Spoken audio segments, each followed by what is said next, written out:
Hi, everybody. I'm Candid Frank Stanisci, and you are watching Candid Frank Live CFL Talk. And of course, welcome to the Spanglish World Network on Zingo TV channel 249 and 50. Please remember to download the Zingo TV app at the respective app stores for iOS and Android devices. While you download the app, make sure you rate and leave a comment. Both apps are absolutely free. Zingo TV is available on Google Chromecast, Amazon Fire TV Sticks, Roku Sticks, and also on all smart TVs 2016 forward. Now on CFL Talk, Sportsnet's David Morassutti. David, welcome to the program. Hi, are we supposed to talk like this? Hi, how are you doing? Good. We can if you'd like. I'm doing fine. We have ourselves the off season well underway, and by well underway, I mean we're in the area where some free agents are available for teams to sign. Um, I gotta say, it used to be, and I don't know if I missed it. It used to be that free agency waited till February, but we're getting players signing now here in December. Help me understand that. When did it Yeah, change? yeah. I mean, so here's the thing: when you do any sort of free agency, one thing let's talk with the Argos and Kevin Brown. Like, Yeah. I I don't know if Kevin Brown was ever released, so I'm gonna quickly. Yeah, okay. So Kevin Brown was released by Edmonton. So he was free and cleared us out. He was released. Oh, when was he released? He must have been released earlier in the year. Um, so essentially, he was available for any team to sign. Right? So it wasn't He was a free agent because free the agent, not the Elks never retained his rights because they released him. right. So he gets to the Argos because he's somebody out there free with no obligation to any team Mhm. whatsoever. Now, Yeah. the Argos sign him, and this reminds me of the original Javon Leake signing. This reminds me of our, um, you know, Gary's signing. These are signings that um, players that they really didn't have to compete to get, if you know what I mean, and yet they or compete that much to get. They've been very successful in these kinds of players. Yeah, I mean, look, there's a reason why AJ Ouellette right now. I mean, AJ Ouellette's a good player. I'm not going to say it's all the Argos, but the Argos gave him that opportunity, right? He earned his opportunity because, um, you know, the Argos felt like he had a good, a good showing, right? With them, he almost didn't have a job. Also, let's not forget, he almost didn't have a job when the Argos cut him, right, and put him on the practice roster. So just to clarify, Kevin Brown was with the Elks, but he was on their practice roster. Anyone on a practice roster is free reign. And that's also during the season. Yeah, so he was demoted to the practice roster, and I'm assuming at some point he was either released or because he was on a practice roster, those players are free and clear for anyone to sign. Right. So this is, yeah. I mean, look, he's averaged over 6 yards a carry in his career in the CFL. He's had 1,000 yards in the CFL before, and the Elks actually have a really good running back room. We remember, obviously, Justin Rankin came in. He's the reason why Kevin Brown got demoted. Javon Leake showed that he's more than just a returner; that he can also run with the football. Kevin Brown, it was a numbers game, right? He kind of lost out there, but 5.2 yards averaged through 12 games, over 100 carries, 6.1 average yards in 186 carries, over 1,100 yards last year. Toronto, I think, saw an opportunity there to get a player who maybe They felt was undervalued. If you get him with our offensive line, he should be really good. And frankly, and look, this is the business of the CFL nowadays. Likely costs less than what it would have taken to bring back Kadeem Carey. Not to say that Kevin Brown is better than Kadeem Carey. Not to say that the Argos couldn't use Kadeem Carey. It's just the Argos are penny pinching at right now to keep everyone underneath their under their salary cap. Well, they're spending the money they can, not the money they can't. I mean, teams in the CFL, because the cap is kind of soft, and by soft, I mean you can go over the cap without any problem until the end of the season. And then you end up paying the piper based on how far you were over the cap, based on how much you should have spent during the season. There's a chance that you could lose draft picks when you do it. There are fines. But at the end of the day, these players then become eligible. And this is the thing, right? Kevin Brown is a really good running back. Javon Leake was a great kick returner. Kadeem Carey, a great running back. But we also see there's a few running backs with the Argos after Kadeem Carey. Yes. While Kadeem Carey was the king of the carry, if you will, there were some princes in there that were proving that they could be effective. So the Argos do what every football team does today. You know, the day of having the single running back you go to over and over again are over. They've been over for a while. They've been over in the NFL, and they're kind of getting over in the Canadian Football League as well, except for in Winnipeg.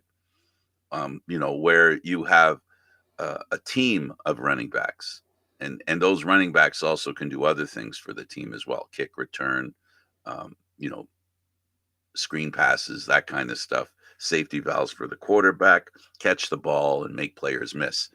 So it's no longer a thing where when you lose a player, you can make up for it within the group. And that's what the Argos have done the last 3 years, in my opinion. Yeah, I mean, and look, I think when they signed Dan Adebaboye to his contract extension, I'm pretty sure he's set to get another raise. And look, he's Canadian. That's valuable. He's a good special teams player. That's valuable. Deontic Man had a really good. He played well in the Grey Cup too, with the snaps that he got. So it's just realizing that you can do it a bit by committee too. You don't necessarily need a number one running back. You can have it a 1A, 1B, 1C running back in the CFL. Teams have been able to do it. And injuries play a role too. You don't want guys getting hurt, but that's not, as I said, Kevin Brown's more than capable of being a guy that can take a starting running back's role. He's done it, right? But I also think that it's probably comes down to this is a good player, and he likely doesn't cost the Argos what it would have cost to get Kadeem Carey back. Yeah, and so are you suggesting that Kadeem Carey will not be an Argo next year? If he does return, watch out CFL, because the Argos are going to have a heck of a running back room if that's the case. But I would lean to I'm like the chances of him coming back are like 5%. It's very, very small. Which is about how much money they have to spend on running backs. Exactly. Yeah. That's there's a lot of really good players when it comes to football. I always talk about this, and I believe it right to the bottom of my toes, to the tip of my head, that there's a plethora of players, and any team can reevaluate the team and make it better by virtue of the depth of football players here in North America. And the Argos have proven it to some degree.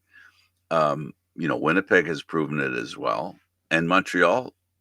Look at like all these teams that have improved have been able to find players to make their team better, and I think right behind them is coaching. Like this, the assistant coaches. I don't know, David, if it's because of the management cap.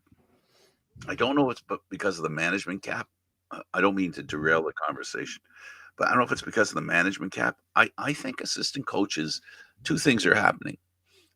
They're relied on more because you can only spend so much money. Mm-hmm. And not only are they relied on more, they also once that happens, uh, they have a better understanding of what it's like to be the head coach, and if they want to earn that next step, you can't have a defensive coordinator that makes $50,000 less than the head coach all the time now, right? Hmm.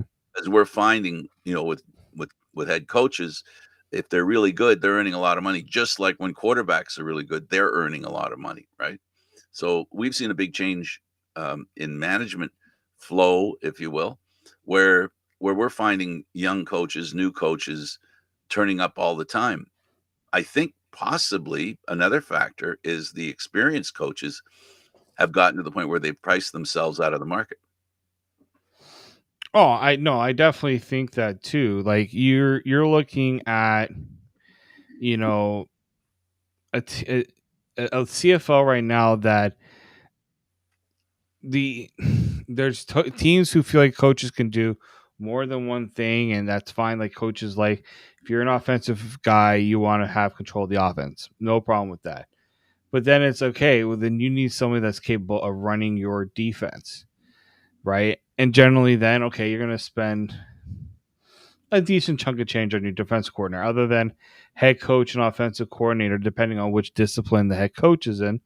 That's usually the next one, right? That gets the top assistant role. Let's put it that way. Is usually one that gets the next big one. So it is one of those things where yeah, you're playing a situation where you only have so much of the pie to work with, right? And sometimes agreements are made. Sometimes people feel like, hey, I've got maybe there's something better out there, right? I mean, if we want to get into the case right now where Toronto thought they had secured their defensive coordinator, well, what was maybe agreed upon, you know, a month or two ago may not be the same reality now, right? Because we only heard that the plan was for him to make the move there, but there was never anything signed. And I think that's the big one there, right? Nothing was signed. So, all right. So, what's the next plan, right? What's. And Hamilton constantly has done over the years. The way they've strengthened their team has been always a consideration, weakening the Argos or the opposition. I don't know if that's a good plan. When you're taking people that you're not really considering specifically about what they can bring to the team, and you're just doing basically a financial calculation based on how do we hurt the other team, if that's what this is. Um, it I don't think that works. I think it's really important that you keep your eye, and I like when the organizations just figure out what to do, and I think at times some teams, some organizations don't want anybody from another organization. It's like they don't want, they just don't think that's a route to go, and, Mhm. but, the Argos have done it over and over again. um, they've done it as well, but I don't think they've done it to weaken Calgary, because Calgary isn't that much of a problem for them other than the Grey Cup, right? So they've done stuff and brought young guys in that have not reached, if you will, their highest potential. So, well, good luck to. I said I mentioned on the last show, and I've mentioned all year that the thing that the Hamilton Tiger Cats have to do, have to figure out their defense. And David, I think this is the guy they think will help figure it out. Yeah, I mean that's been Hamilton's defense hasn't been good really since Steinar was coach, right? And it's but at the same time, the league changes, league adapts, offenses adapt, coach defenses have to adapt, and so Washington wasn't. I think it was Washington was the defensive coordinator for Hamilton. He wasn't Scott Milanovich's guy. This might also be more so Scott Milanovich seeing an opportunity to grab a guy as well. Right. And it's going to be his team more and more, right? Mm-hmm. And the other thing about the coach that you mentioned, and I know, uh, I hope some people understood or read between the lines of what you were saying. One of the ways to save money is when a head coach. This is the knife's edge, right? When the head coach takes on more responsibility, there's a danger to that because it's a two-edged sword. You can end up taking on too much responsibility. If we look at the Argos and the way their management tree works, they don't really have per se a general manager. It's pinball, but we all know he's not a player guy, right? We don't, he's not a guy that has all these connections for players across North America. We know they have a guy that does that, but he's not their general manager. He's basically their guy that looks for talent and Mm. makes connections, right? So then that offers an opportunity for Dinwiddie to consider being more involved. Now, in that case, the way it looks to me from that's the way that worked for him, is that he was in a position, they gave him a little bit of responsibility unofficially, and he's been taking that responsibility, and he's been growing into that sort of general manager kind of impact on the team. Mm-hmm. Where you might have the Chris Jones approach where, okay, I got to earn as much money as I can. I'll be this guy, this guy, this guy, and this guy. But it doesn't necessarily work because there's no flow, there's no plan, there's no growth into that in that way of doing things. And that's, I think, where the CFL is heading. They're not going to have. Well, you and I agree that they can't be coach and general manager. It's hard to do that, right? We both agree on that. But you can be side-ish. You can be kind of, GM, and as long as you don't have to give the title of GM. That's who I think Dinwiddie is. Ryan Dinwiddie's the guy who wants to be a GM, but he doesn't care about the title. He can get the money without getting the title. You know what I'm saying? Yeah, no, for sure. But like even like Chris Jones, I don't even know if it's really. I wouldn't call it money. I think I just call it control, right? Having the ability to say have everything kind of set. I want to be the one running the show, similar to Dave Dickinson, right? I want to be the one running the show. Orlando Steinauer had that same power too, and then that slowly became, It yeah, doesn't no, work. that's not It doesn't work.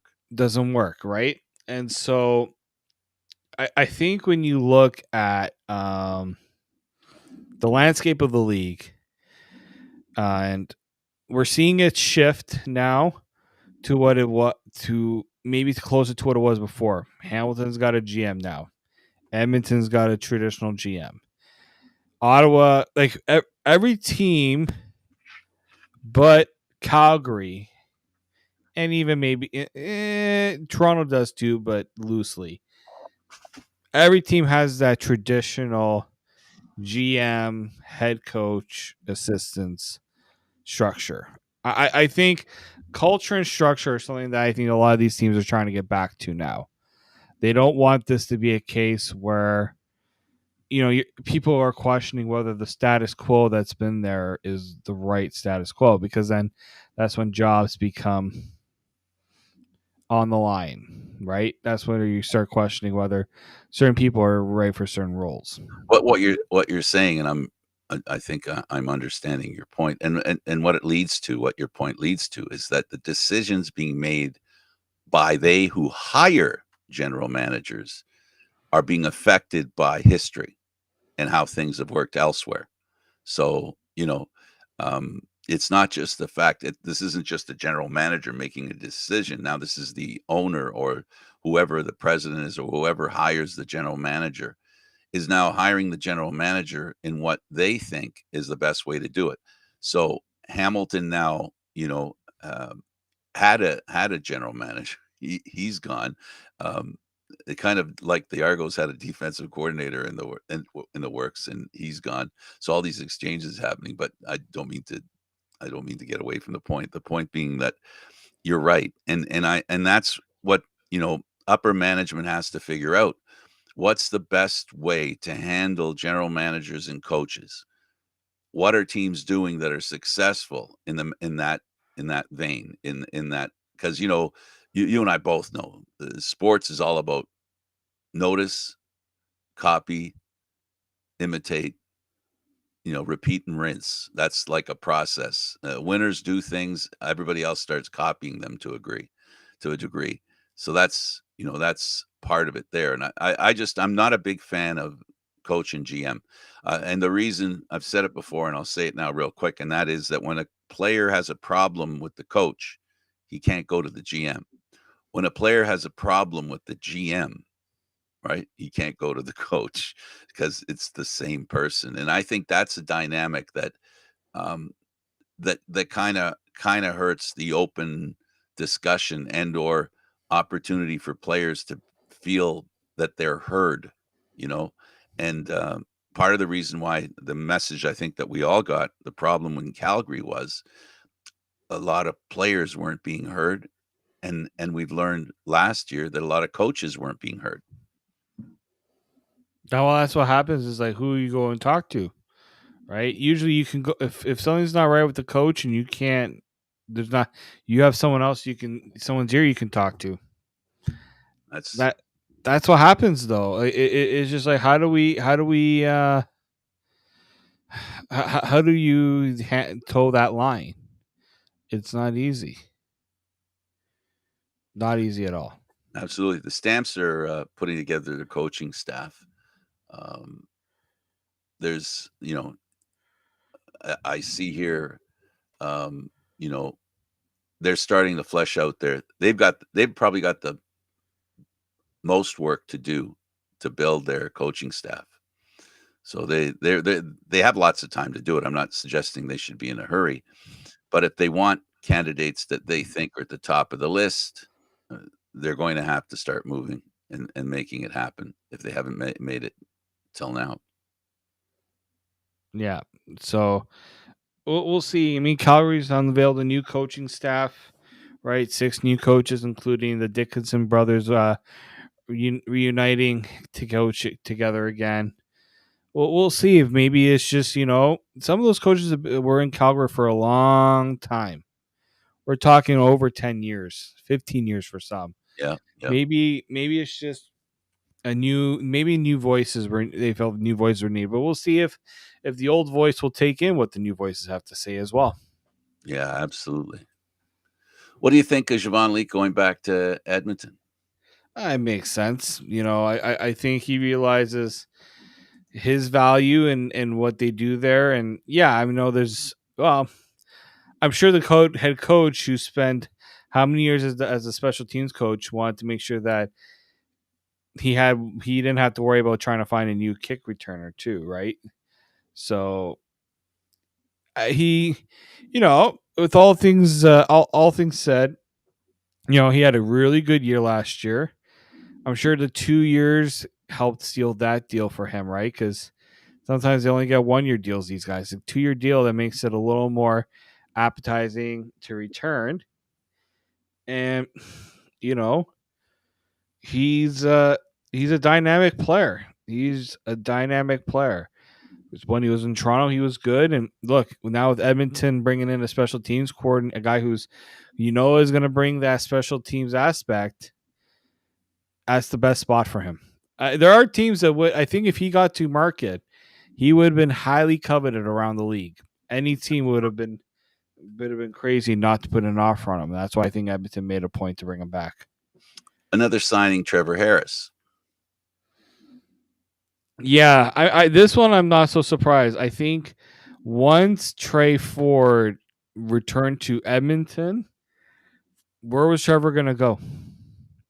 BC, they got their guy. Calgary has their person. Edmonton has theirs. Winnipeg has theirs. Ottawa has theirs. Toronto has theirs. As we come and go with these teams, you know what? Like Saskatchewan, I know it was disappointing the way that their season ended, but they're right there. They were within a win of a Grey Cup. So I think he feels that, take a little. I think he probably took a little less money to return to. Let's try to build a team that can compete for a Grey Cup. It's not going to get easy. The West is tough. It always has been. But I think teams in the West see a hole. they see a little bit of a window. I am wondering.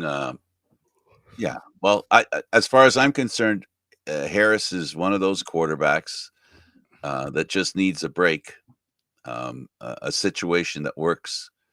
So that He's what only been to what, one Grey Cup in his career?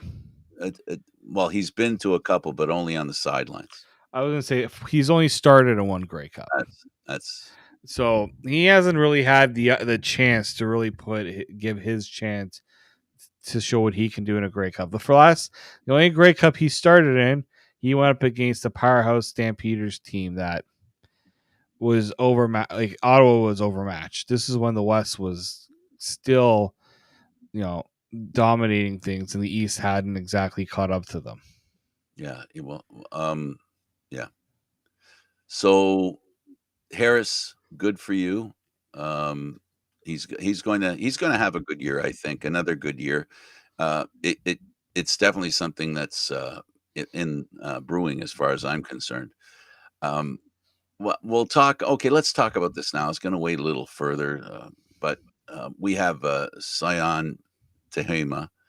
He was suspended for violating the CFL CFLPA drug policy. Now, in this situation, all things um, done that need to be done to suspend him are done based on an agreement between the CFLPA and the Canadian Football League, which means, he has no recourse. So, is this something that you think that, um, that it doesn't happen that often, really, when you think about it?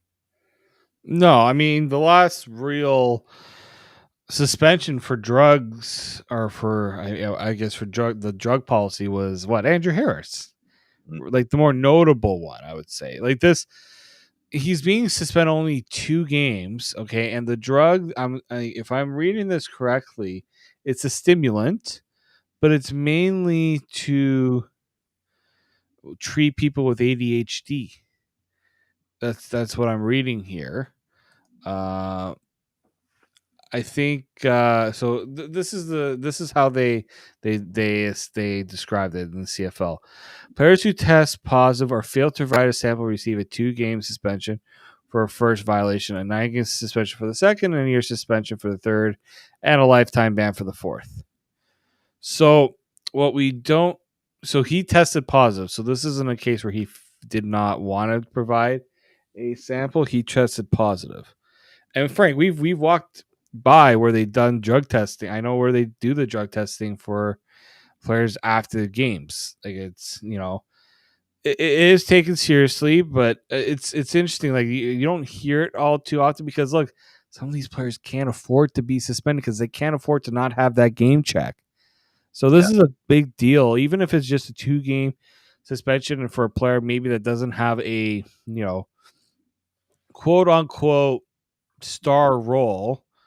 I mean, he did play all 18 games. He had 36 tackles, 7 sacks. Like, this is a player that maybe not everyone knows about, but still someone that had produced quite nicely for BC. And um,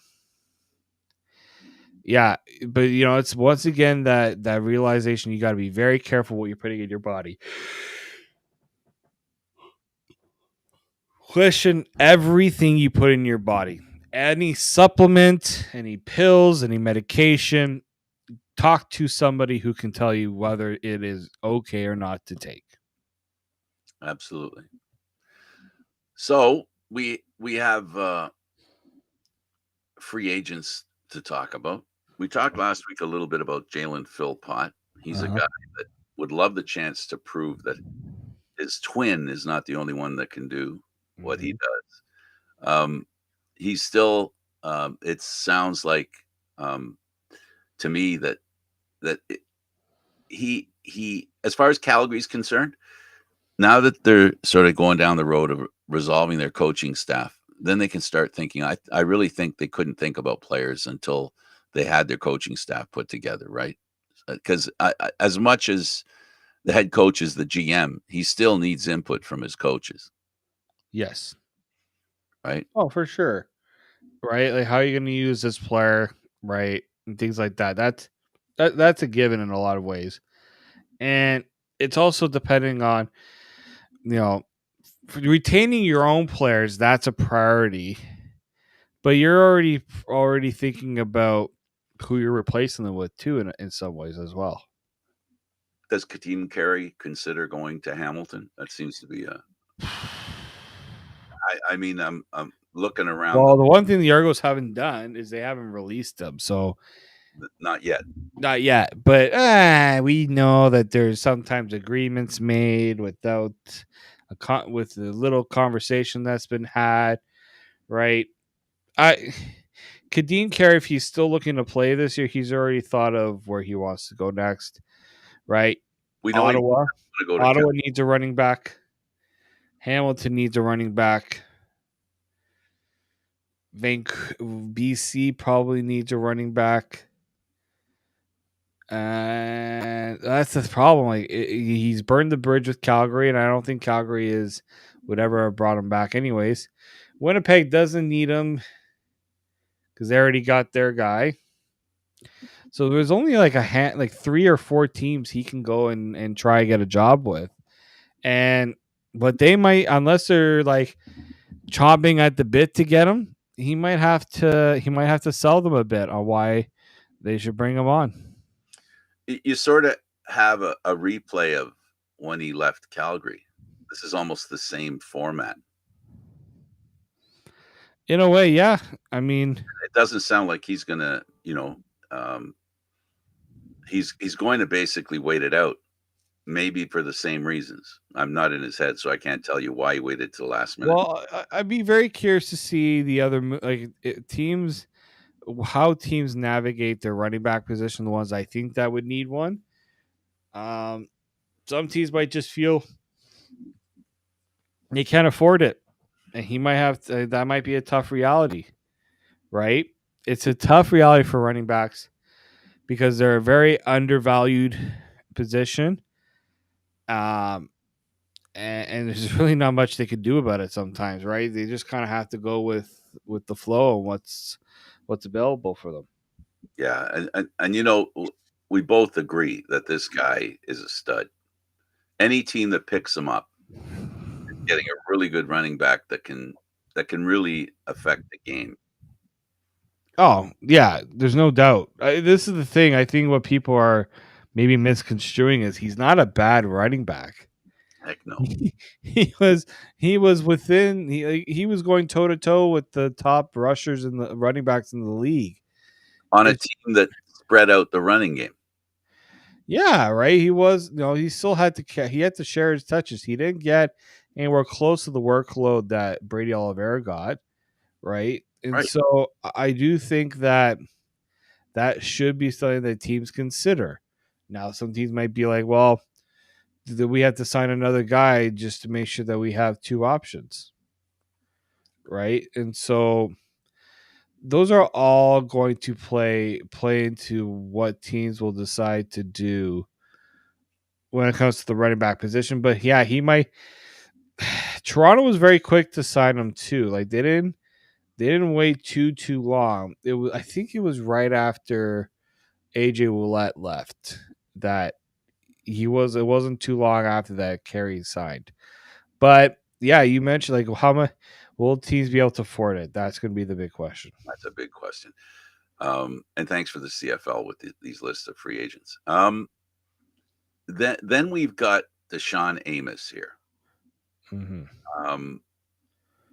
He, for me, David, he's a guy I think whose ceiling has really opened up this year, in my opinion.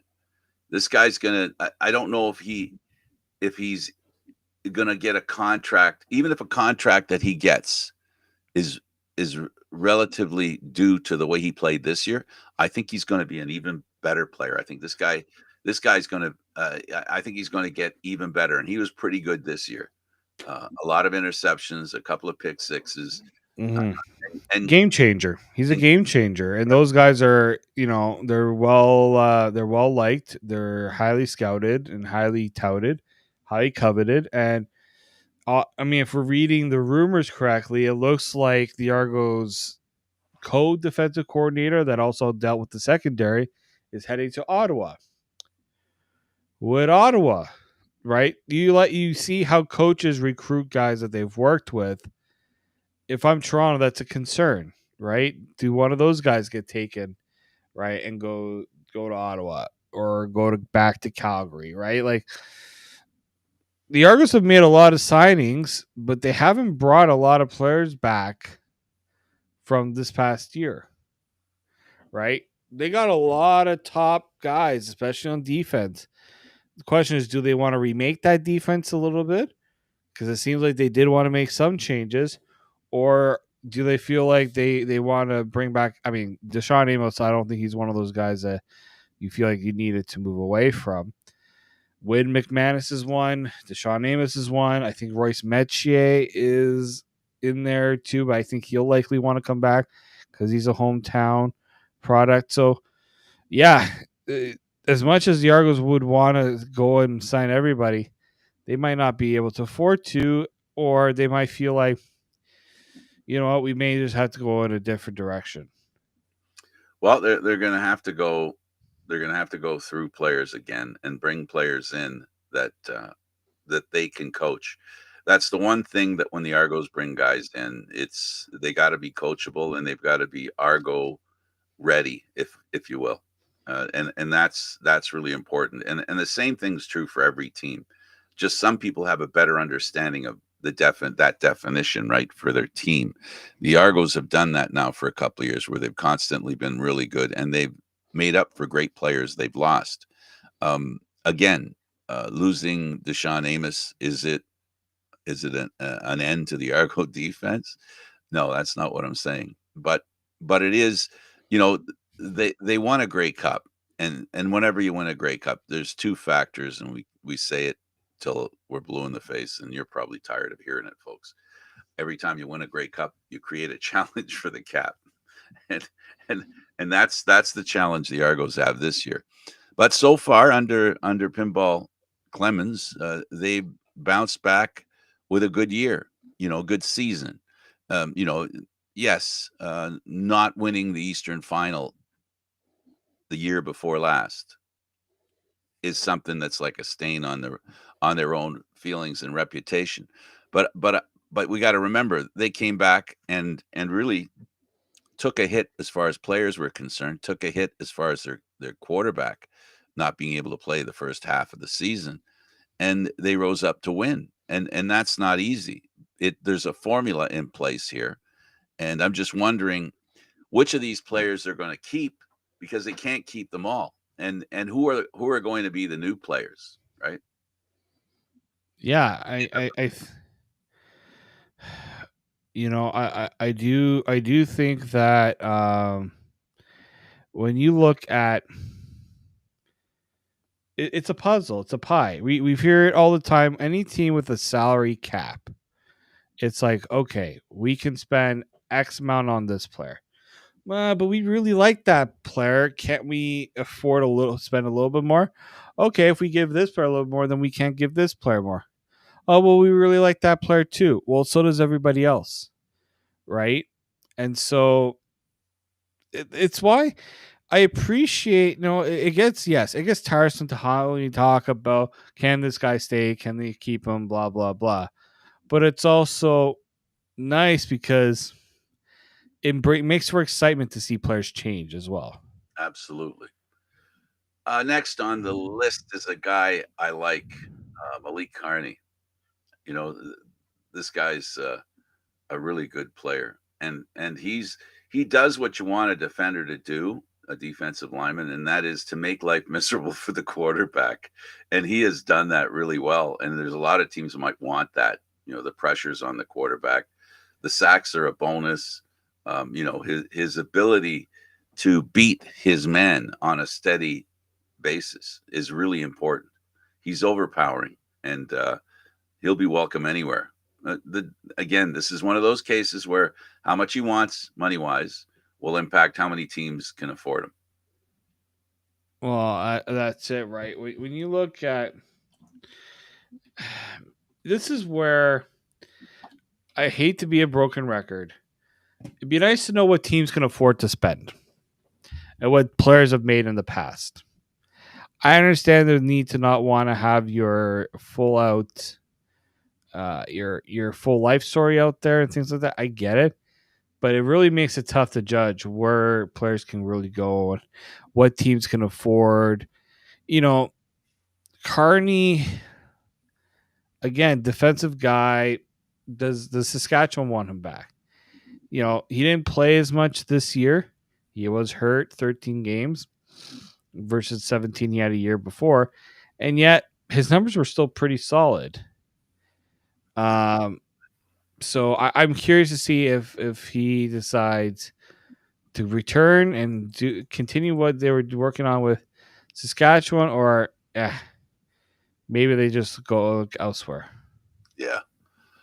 Then we have William Stanback. Now, here's a guy who changed, his physical strengths, if you will. He decided to go a little lighter, a little faster. I think he had that adjustment period in that year when he was playing, when he come back from the injury with this new idea and this new body. It didn't work for him really well at the beginning of the year, but then once the Grey Cup came and the team put him in a position to be successful, he answered the call and they won a Grey Cup.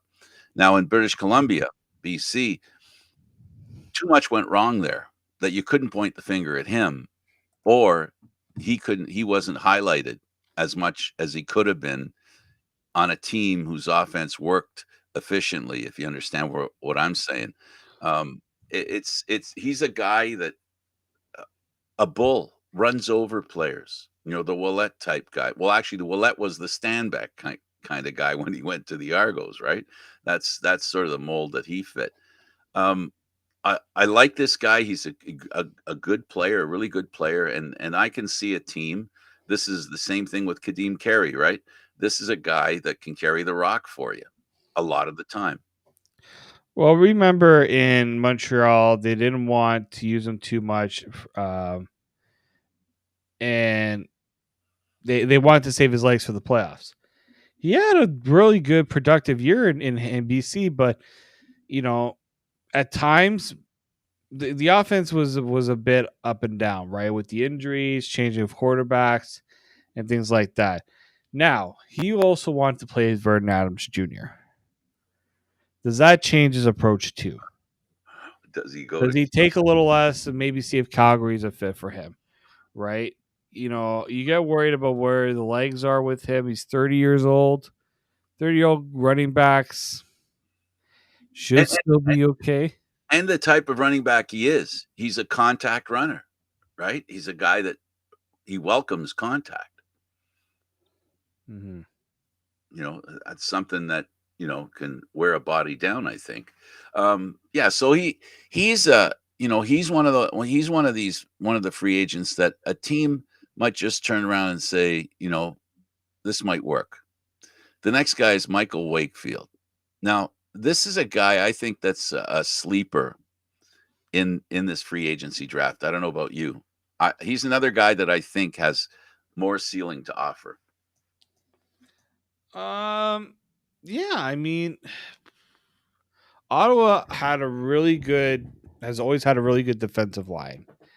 You know, he's been around the block he's a player that's slowly been on the rise. Didn't really know much about him. Then 2 years ago, 6 sacks. This year, 8 sacks, 3 forced fumbles. That to me is, one of those. He's one of those players that, in the right situation, could be a very valuable contributor. But I'm very curious to see if can he does he just say, I'll just stay with Ottawa. It's worked. I know I'm valued there and things like that. Or Ottawa brings in a new defensive coordinator and they say, I really like this guy that I worked with. Well, what about Michael? Well, again, Sorry. there's style, there's strengths, and with every team that and I got to tell you, with every team that wins, there's a a cohesiveness with the game plan, whether it's defense or offense or special teams, that each player contributes to. This guy's a guy who could be the kind of guy that stirs the drink. This is the kind of guy that I think Hamilton doesn't have. And it, it depends what happens. It depends what happens. Um, you know, in free agency, in the coach that they hired. How does he feel about the free agents? Is there anybody out there he's going to circle and say, hey, if we can get this guy, this would be good? This is a guy who could be one of those players for the defense in Hamilton. He's the kind of guy that can do what I think Hamilton needs to do and what they did for so many years, and that is put pressure on the quarterback. They haven't done that well this past year. They didn't do it that well. They got to get back to that.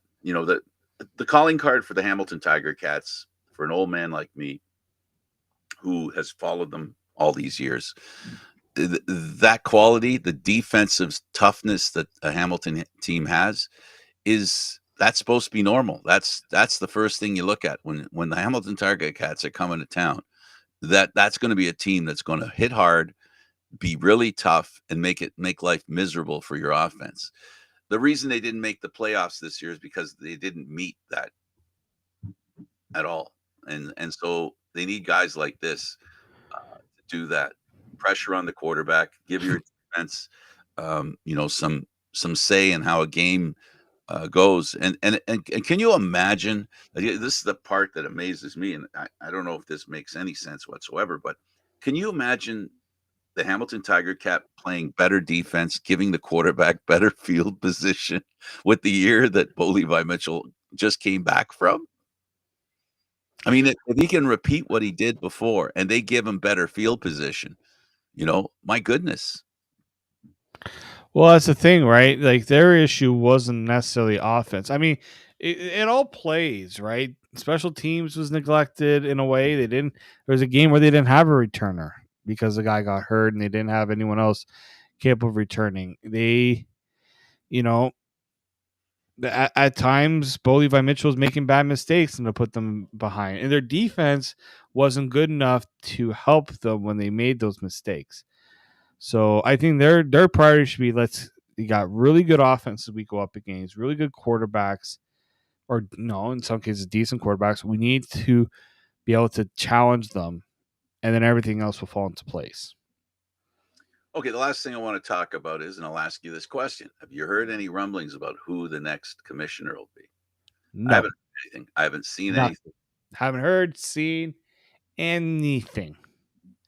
But but but we do know that the next commissioner, I really believe, has to be somebody that will improve the bottom line of the business. I think the way the game's played, that a person like the previous commissioner Ambrosi, being a player and understanding how important the game is and having an insight into how the game's played, has been very beneficial under his tenure. But I think now they need somebody who understands selling the game more than that. I think that's where they're going to go, and they're going to have to go for a few years. And every commissioner comes in with a set of positives and a set of negatives. So I'm pretty sure that when you're going to hire somebody who can do what Ambrosi didn't do. I think that's where we're at. And whatever you think Ambrosi failed at or didn't do well enough, I think that's what's going to be one of the main qualities of the person they bring in. Yeah, I mean, but it's also understanding what the challenges of the league and how to move it forward, right? Getting the owners to all, or getting all the teams and governors to all pull it in the right direction, because it doesn't seem like there's been unity in that front as well, right? So I think that's also the other important factor they're going to have to consider with the next commissioner. But they tried the former player route, they've tried the corporate guy route. They got to find someone that understands how to help a league grow. Absolutely. Absolutely. Well, I guess, do I miss what's going on? Am I at the point where, I can't wait for the season to start? I am kinda, but I'm still sitting here digesting what happened this season, looking back because of some of the changes that have already happened, I'm very interested in seeing what BC does. Like the off season, I think if I were to pick two teams, it's funny, coincidental, really. The two teams that I think haven't established themselves in a way that they shouldn't have the most work to do, not necessarily from the position they finished, but more from basically how the team played and if it wants to be a champion, are the two cat teams, the Tiger Cats and the Lions. Yeah. Both Two to teams, me, those are the two teams that have the most work to do. most work and most disappointing rebounds that they want to get past as well.